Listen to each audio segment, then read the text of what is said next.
Goeiedag almal, ons het gister gesels oor die Here wat jou wil help.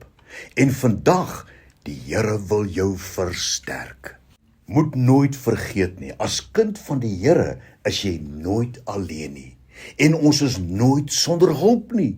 Selfs wanneer dit lyk asof alles verby is, alles vergaan het, moet jy weet, die Here is altyd daar vir jou. Romeine 8 vers 31 bevestig hierdie belofte. Wat sal ons dan van hierdie dinge sê? As God vir ons is, wie kan teen ons wees? Jy weet, die pad na oorwinning beteken glad nie dat daar nie moeilikheid en probleme sal wees nie. Maar die pad na oorwinning is juist die geleentheid om toe te laat dat die Here jou hart sal versterk met krag wanneer die probleme en moeilikheid opduik. Hoe meer ons na hom toe gaan vir hulp en ook staat maak op hom, hoe sterker sal ons wees in alles wat ons doen. Hoor 'n bietjie wat sê die woord in Psalm 10 vers 17. Here, U het die begeerte, U het die verlange en die geroep van die ootmoediges gehoor.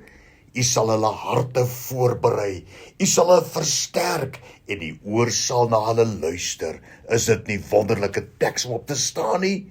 Jy weet, God is almagtig en ons het deur sy genade volle toegang tot hierdie krag van God.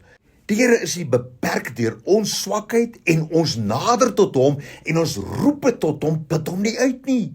Die Here wil ons versterk en hy wil ons deur alles dra wat ons in die gesig staar.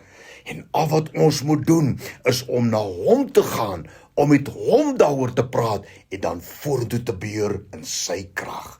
Jesaja 40 vers 31, die wat op die Here wag, kry nuwe krag. O, is dit nie wonderlik nie? Hulle vaar op met vleuels soos die arende. Hulle hardloop en hulle word nie moeg nie. Hulle wandel en hulle word nie mat nie. Die Here wil jou versterk en sy krag vir jou, om jou te versterk, droog nooit op nie.